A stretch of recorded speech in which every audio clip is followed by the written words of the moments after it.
पौष मास की कृष्ण पक्ष की षटतिला एकादशी की कथा वार्ता।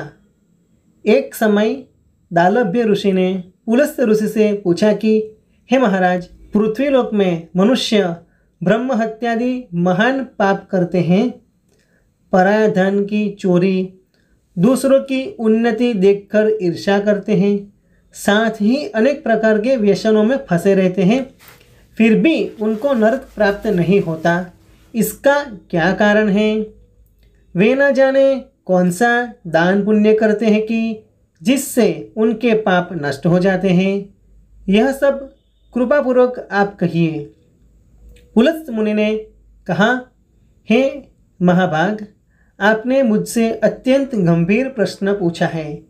इससे संसार के जीवों का अत्यंत भला होगा। उन्होंने कहा कि पौष मास की कृष्ण पक्ष लगते ही मनुष्य को स्नान आदि करके शुद्ध रहना चाहिए। इंद्रियों को वश में करके काम, क्रोध, लोभ, मोह, अहंकार, ईर्ष्या तथा द्वेष आदि का त्याग कर भगवान का स्मरण करना चाहिए। पुष्य नक्षत्र में गोबर, कपास, तिल मिलाकर उनके कंडे बनाने चाहिए। उन कंडों से 108 बार हवन करना चाहिए। उस दिन मूल नक्षत्र हो और एकादशी की तिथि हो तो अच्छे पुण्य देने वाले नियमों को ग्रहण करें। स्नानादि नित्य क्रिया से निवृत्त होकर सब देवताओं के देव भगवान श्री नारायण का पूजन करें और एकादशी की व्रत धारण करें। रात्रि को जागरण करना चाहिए। उसके दूसरे दिन धूप, दीप, नैवेद्य आदि से भगवान का पूजन करके खिचड़ी का भोग लगाना चाहिए। तत्पश्चात पेठा, नारियल, सीताफल या सुपारी का अर्घ्य देकर स्तुति करनी चाहिए। हे भगवान, आप दीनों को शरण देने वाले हो, इस संसार सागर में फंसे हुओं का उद्धार करने वाले हो। हे पुंडरीकाक्ष, हे विश्व भावन, आप लक्ष्मी जी सहित इस अर्घ्य को ग्रहण करें। इसके पश्चात जल से भरा कुंभ ब्राह्मण को दान करना चाहिए।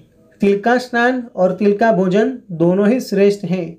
इस प्रकार जो मनुष्य जितने तिलों का दान करता है उतने ही 1000 वर्ष स्वर्ग में वास करता है। षटतिला एकादशी के दिन तिल से स्नान, तिल का उबटन, तिल का हवन, तिल का तर्पण, तिल का भोजन और तिल को दान, यानी ये तिल के 6 प्रकार हैं। इन प्रयोग के कारण यह षटतिला एकादशी कहलाती है। इस व्रत के करने से अनेक प्रकार के पाप नष्ट हो जाते हैं। इतना कहकर पुलस्त्य ऋषि कहने लगे कि अब मैं आपको इस एकादशी की कथा कहता हूँ।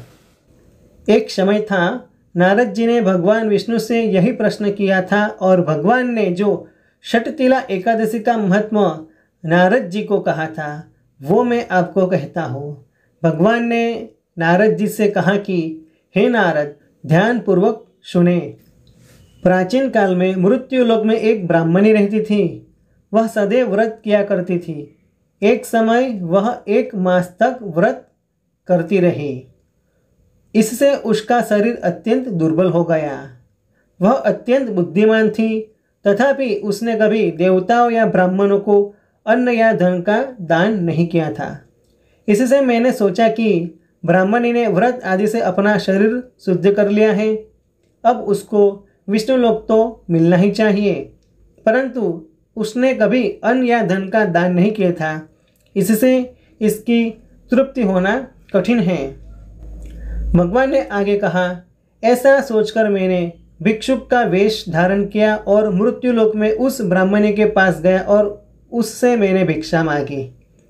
वह ब्राह्मणी बोली, महाराज, किस लिए आए हो? मैंने कहा, मुझे भिक्षा चाहिए। इस पर उसने एक मिट्टी का ढेला मेरे भिक्षा पात्र में डाल दिया। मैं उसे लेकर स्वर्ग में लौट आया। कुछ समय बाद ब्राह्मणी ने भी शरीर त्याग किया और वह स्वर्ग में आ गई। उस ब्राह्मणी को मिट्टी का दान करने से स्वर्ग में सुंदर महल मिला, परंतु उसने अपने घर को अन्न आदि सब सामग्री से शून्य पाया। घबराकर वह मेरे पास आई और कहने लगी कि भगवान, मैंने तो अनेक व्रत आदि से आपकी पूजा की है, परंतु फिर भी मेरे घर में अन्न का कोई दाना नहीं है। अन्न आदि सब वस्तुओं से शून्य है। इसका क्या कारण है? इस पर मैंने कहा, पहले तुम अपने घर जाओ, देव स्त्रियों आएगी तुम्हें देखने के लिए।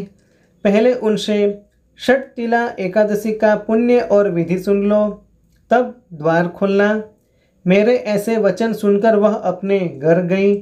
जब देव की स्त्री आई और द्वार खोलने को कहा तो ब्राह्मणी बोली, आप मुझे देखने आई है तो षटतिला एकादशी का महात्मा मुझे सुनाइए। उनमें से एक देव स्त्री कहने लगी कि मैं कहती हूँ। जब ब्राह्मणी ने षटतिला एकादशी का महत्व सुना तब द्वार खोल दिया।